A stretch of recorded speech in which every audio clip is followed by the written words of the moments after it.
What is going on, everybody? Hello! It is Pixel Partners here, and welcome back to the greatest turn to when we left off. SUSATO'S back! Sorry. She's back. We just finished our first day returning into the courts of London, defending a scientist whose machine was kind of hijacked for magic/grants, and they're trying to find that other guy. I can't remember what his name is anymore.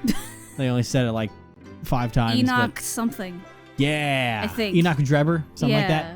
But SUSATO'S back. She's going to tell us all about stuff. Though, before we get into that, I want to see if I can examine it. Because now that she's here, we can have like some, like the ladder story. How about the shovel? Did we do the shovel spade argument?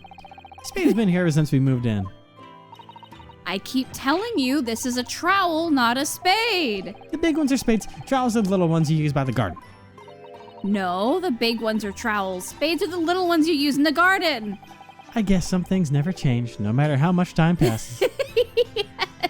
All right, what about all this on the ground? Looks like I'll be making another serving of tea for you, Naruhodo. I don't usually like bitter flavors, but I do like SUSATO'S tea. Well, as long as I get something sugary to go along with it. Really, matcha should be served with Japanese sweets rather than cake.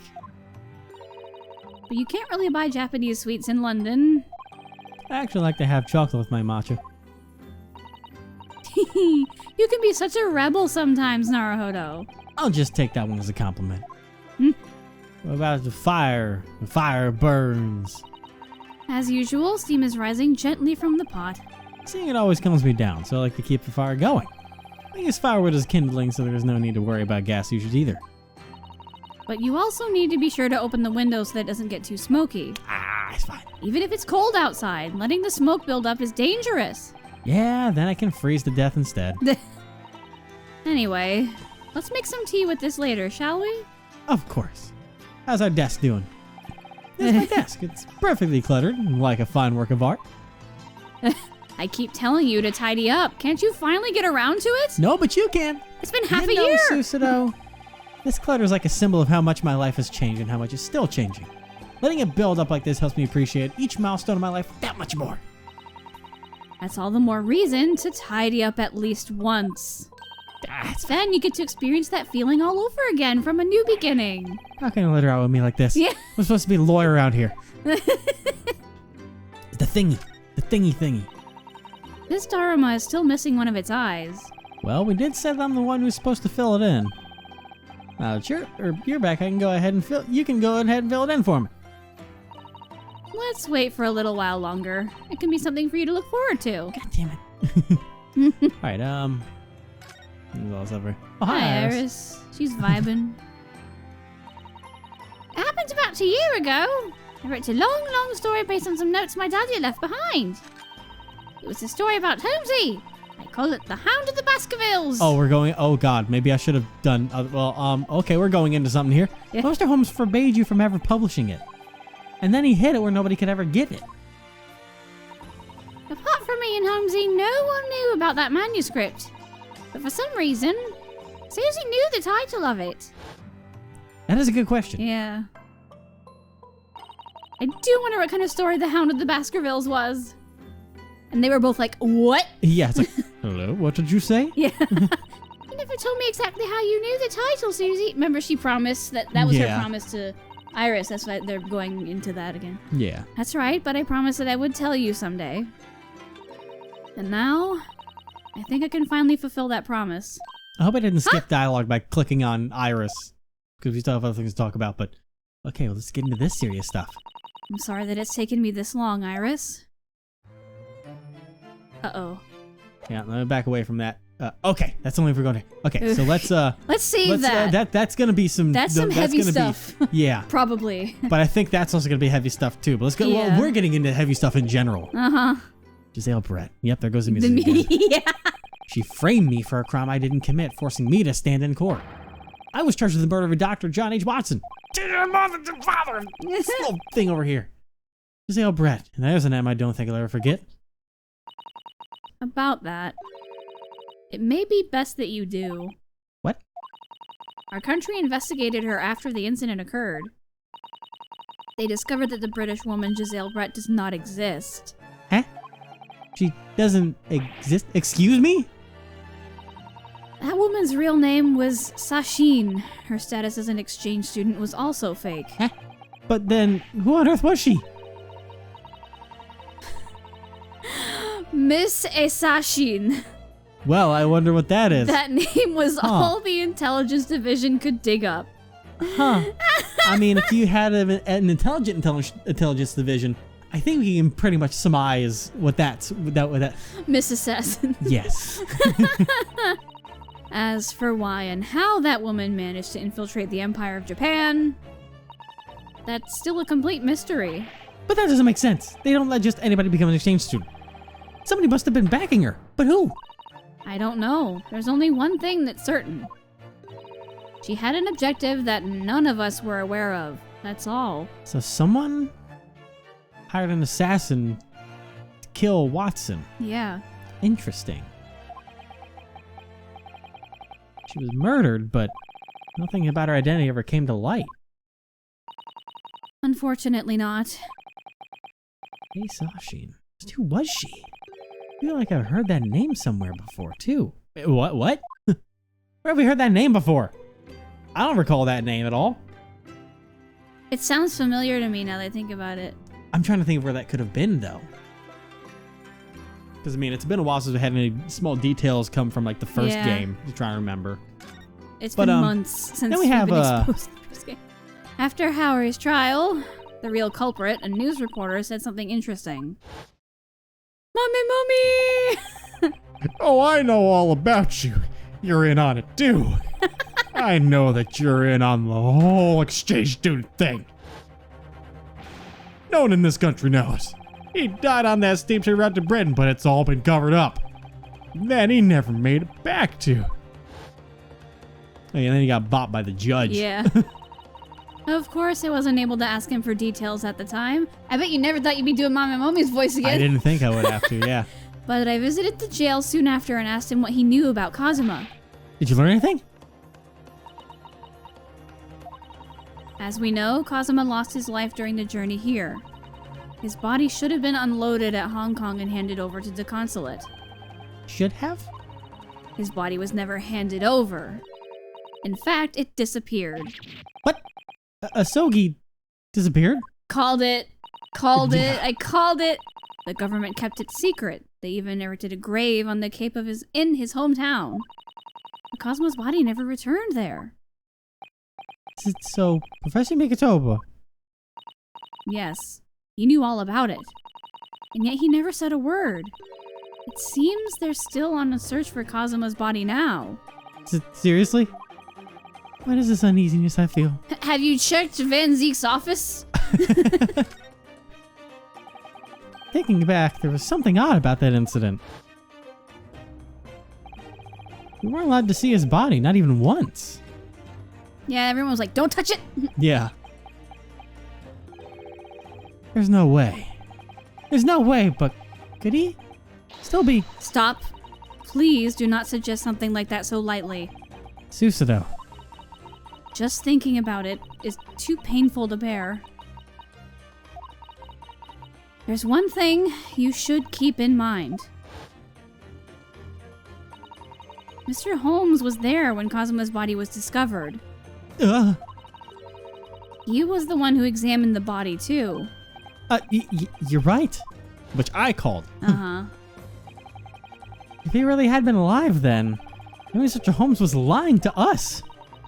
But he has no reason to lie to us, does he? That's true, but... does he? Susato?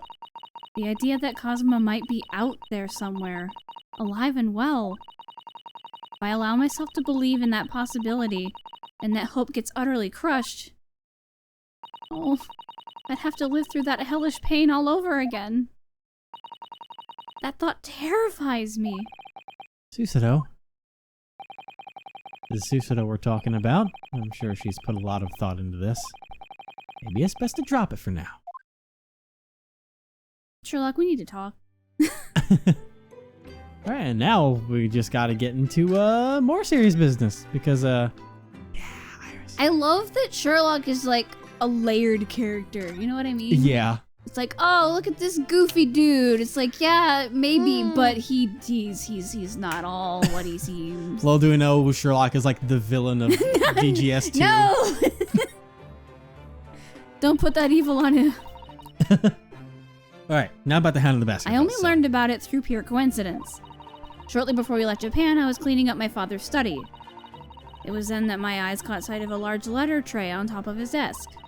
There was a label stuck on top with English writing on it. The Hound of the Baskervilles, manuscript, it said. Wait, what? My Baskervilles? Of course, I had no idea what it was, but then... So what do you think I'm doing? Yep. Father. Did you look inside? No, I only saw the title. Forget whatever you saw. What? Forget you ever saw it. Tell absolutely no one about this. Do I make myself clear? Too late, Dad. But why on earth would Iris's manuscript be all the way in Japan? I couldn't tell you. When I heard Iris mention Baskervilles all that time ago, I accidentally let the title slip out. I never imagined that it was an unpublished Sherlock Holmes story. She shook. Why is my book across the ocean? When I returned home, I instantly questioned my father about it. But he wasn't willing to tell me anything. And that large letter tray had disappeared from my father's study without a trace. I was like, damn, so you stole it.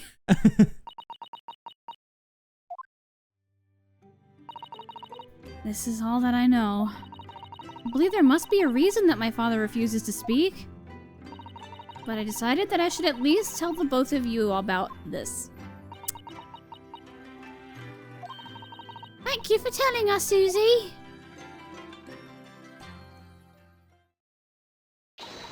Now, Naruhodo, let's begin our investigation. I'm already completely up to speed with the case. Iris told me all about the incident at the Wax Museum, too. I see you're as quick on the updates as always, Susato. I certainly think it will be a good idea to look into this Enoch Drebber character. He's the engineer who crafted that faulty device, isn't he? Right. He's known as a con artist to all the scientists and magicians around there. In that case, I hope we can catch that deceitful man as soon as possible. And you gotta toss him. Yeah. I hope so, too. We'll need to find him if we want any chance of understanding what's going on behind this case. Searching for someone, huh? I'd say that's work for the police, or maybe even a detective. Perhaps you should try asking one of them, then. Anyway, we don't have a lot of time. We should start making tracks. Okay, have fun, you two. Huh? You're not coming with us, Iris? Nope, there's a herb market today down on Brixton Street. But don't forget to tell me all about your investigation over dinner tonight, okay? Okay, Mom. And there she goes. A 10-year-old mom friend. How does that work? However it wants to work. She kind of is a mom friend, though. Yeah. Just so. She takes care of everyone. Take my armband. I see you're still taking good care of that armband. Look at it. Yes, this is proof of who I am, after all. Oh, it looks like you've got a thread fraying there. Oh God, no. I'll patch it up for you later. Thank you. Aw. Just kind of pull at it without thinking sometimes it's gotten a little tattered. How dare you? Do take better care of it in the future, won't you? I just totally ruined the mood, didn't I? Oops. Good job. Sorry. Good job. Well, alright. It's time to move. Do this, ain't you? Alright, whatever. Alright, so we haven't been here in a while, Chief Does' What office. if we... Let's see what's going on okay. here. Oh, what did you want? I was just wondering if... Oh. There's a lady there. Hello. Well then. Who are you? It doesn't have to be a lady. I mean, it looks like It could be a fancy trench coat, too. I was just looking at the hair, but... well, somebody's already here? I wonder who she is. Okay, I don't recognize her. I also have bad eyes. I know. Afternoon, you did well in this morning's trial. Thanks. Thanks to you, our country's government is all up in arms. Oh! Are you talking about Dr. Dobenbow's experimental device? Isn't everyone? Though a fraud was allowed at the World's Fair has become the talk of the town. The government's reputation is shattered, and now they've all have to put it back together again. Lord Van Zeeks is currently heading to Whitehall to give an urgent report on the matter. Oh, I'm sorry for the trouble I've caused. You are not to blame here. It's the government's fault for letting the wool pull for getting the wool pulled over them. The Technology Protection Act will be lifted from the site by the end of the day. Getting rid of that pile of scrap metal will take no time at all for my forensics task force. A pile of scrap metal, huh? Damn. Hello. Whoa. Hi. You look fun at parties. Like dead inside. Christ. She... God, Whatever voice you want to give her. Is Judge Courtney's voice coming back? Making a return? If you want it to. I'll be taking my leave here, Lord Vortex. Of course. Thank you for your work today. Fitzer. Bye. Don't know you. So who is that? None of your business. She's the chief coroner of Scotland Yard, Courtney Scythe.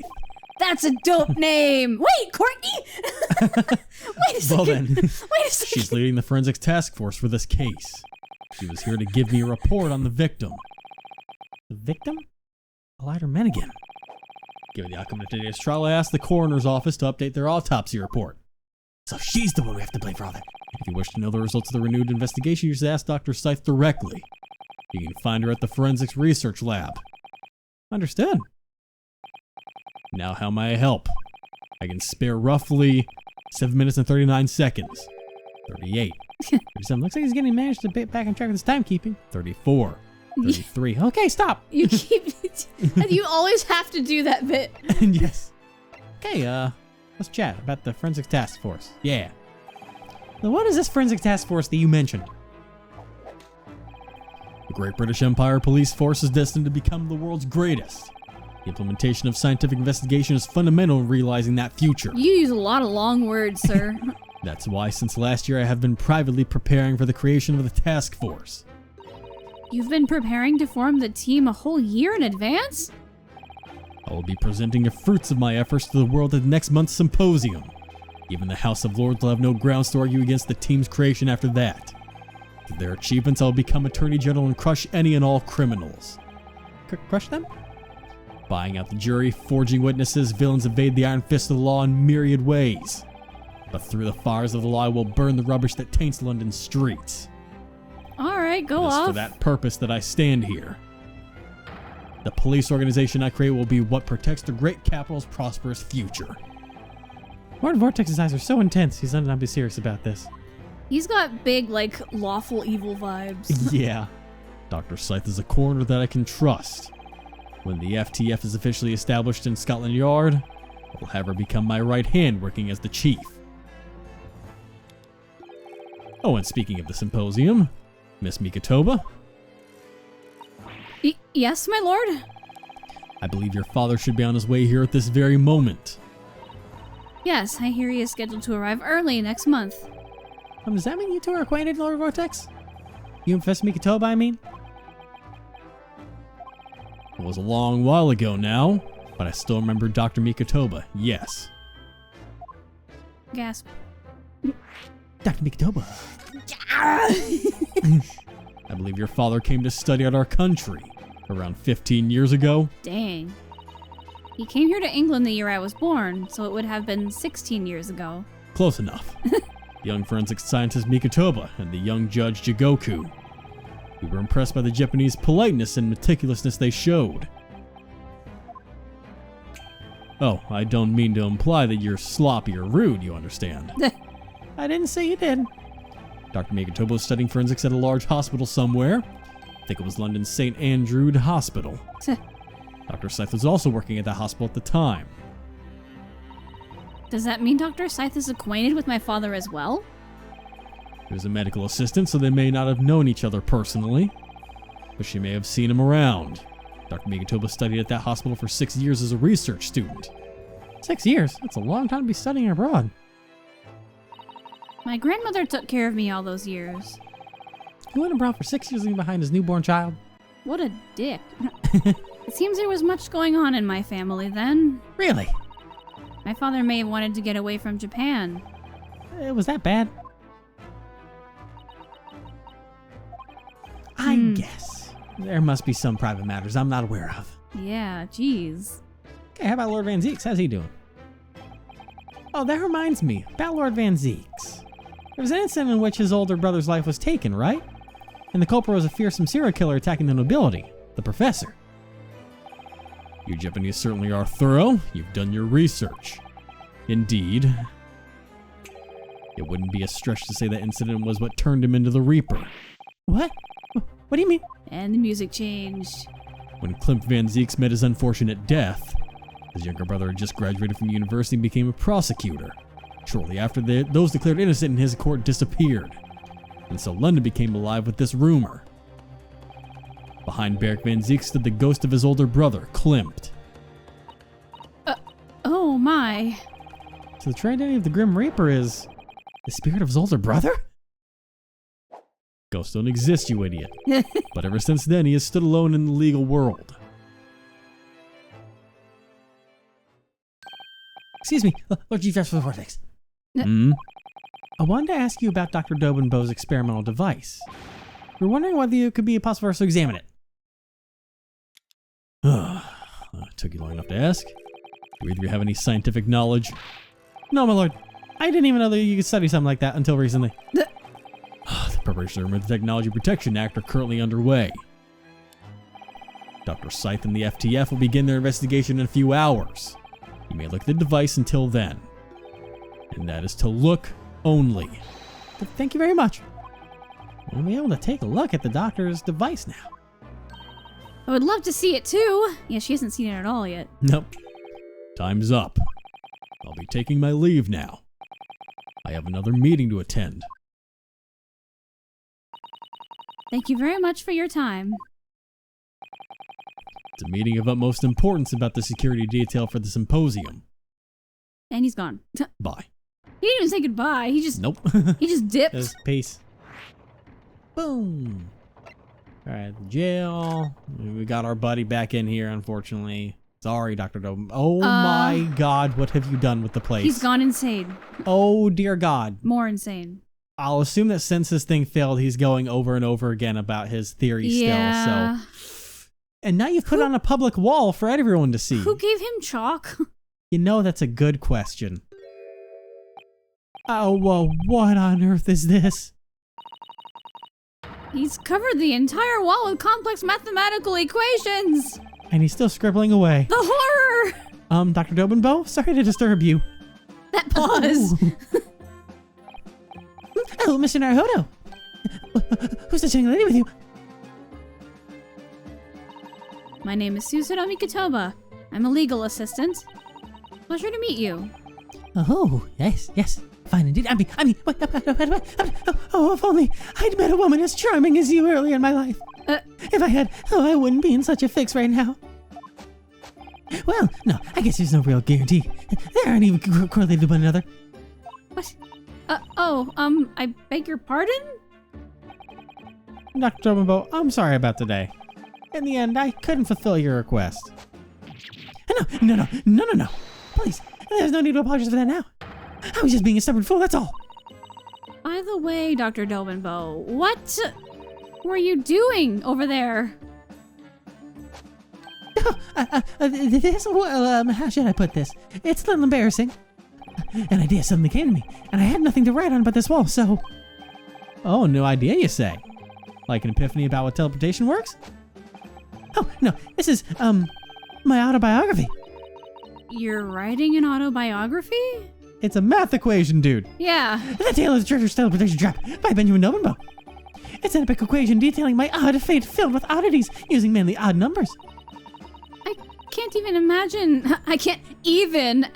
how that will turn out. Well, I have to pay back all those loans I got for the device somehow. Oh, you poor fool. Publication will start next month with the Q1 Born and Raised arc. He's so optimistic. Perhaps I could learn a thing or two from him. Anyway, would you mind if we asked you some more questions? No, go right ahead. After all, I was by those two men in whom I placed my trust. Elijah Madigan and the mechanical engineer died, and Enoch Drebber. I hope he isn't planning to recite each and every equation he wrote on the wall. Oh boy. So, I forgot how exhausting he is. yes. Not today's trial. Let's talk a little bit. I feel like everything I ever believed in was completely flipped on its head today. My research, Mr. Mennigan, the experimental device, my theory. I'm so sorry, I had no choice. It's fine. What I was trying to protect wasn't even worth keeping secret. I really didn't intend to try and fool society. Yeah, he thought it was legit. Yeah. Of course, we thought that was the case. But at today's trial, I finally realized something. What was it? I'm doing something bad while not being aware of it. It's no different than doing something bad knowingly. Ignorance is a serious crime that cannot be forgiven. Dr. Delbenbow. At today's trial, Barrick believed in my theory. But wasn't that just so he could make his claim as the prosecution? He is the sort of man who would do that. I think he really did believe in my theory. Is this the same Lord Van Zeeks we're talking about here? Yeah. I think I understand now. I know why he chose to prosecute my trial. You and I kind of figured that it's Yeah. to protect your friend. When the explosions happened, no one believed in my theory. Not the police, not the prosecution, not the defense. And in the end, maybe I was the one who ended up landing the finishing blow. Yeah. If anyone aside from Barrick was prosecuting, I'm sure they would have called my theory fraudulent right off the bat. And in that scenario, you would have been labeled a con artist. Yes, and to me, there's a fate worse than death. But Barrick prosecuted me as a scientist until the very end. So that's why he... To me, at least, his sentiments are more than clear. He cares a lot about his friends. He's truly a kind person. But despite what you say, he didn't seem all that fazed when it came to accusing you of being a murderer. That part is mainly a bit of my mystery to me. As kind as he thinks Lord Van Zeeks is, the power of the Grim Reaper is real. Wonder what he thinks of the contradiction. Anyways, Mr. Mennigan, what kind of man was he? What do you got to say about him? So did he intend to trick me from the start? I hate to say it, but the likelihood is high, yes. Oh, when I first met him, I only knew him as an inventor with an incredible amount of money. Investor. I saw my thesis and declared, this research must continue for the sake of humanity. He spoke so passionately about it, too.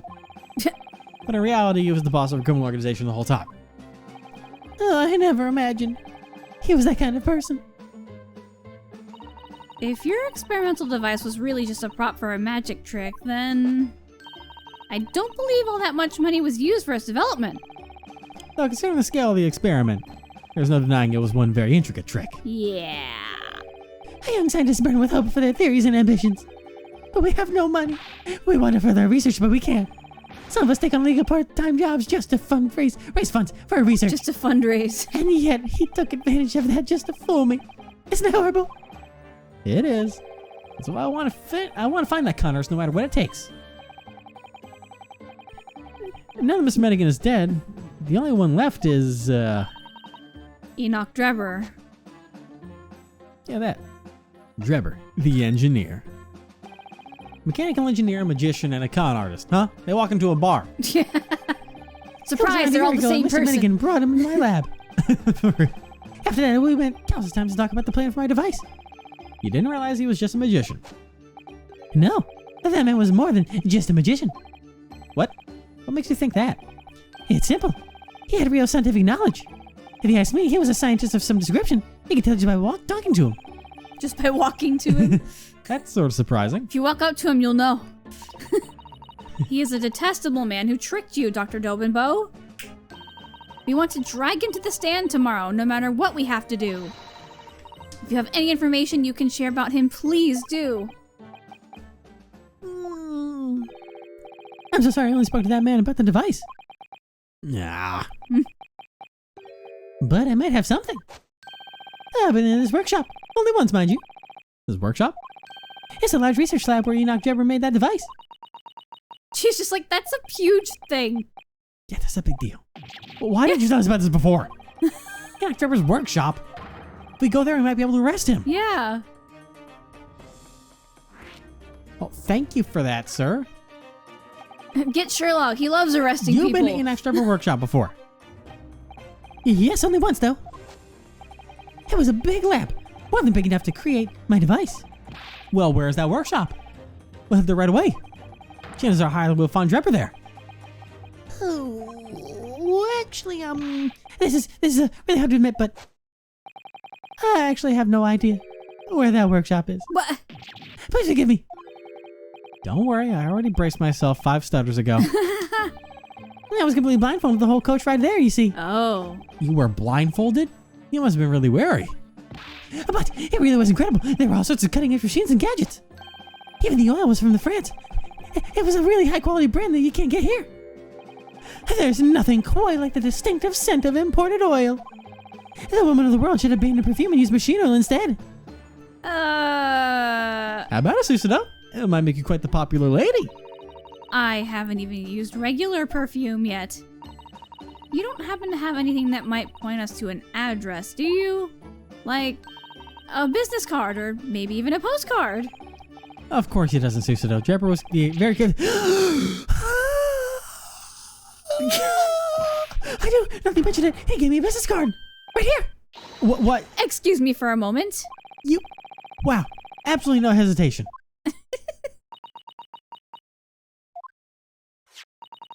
Mechanical engineer Enoch Drever.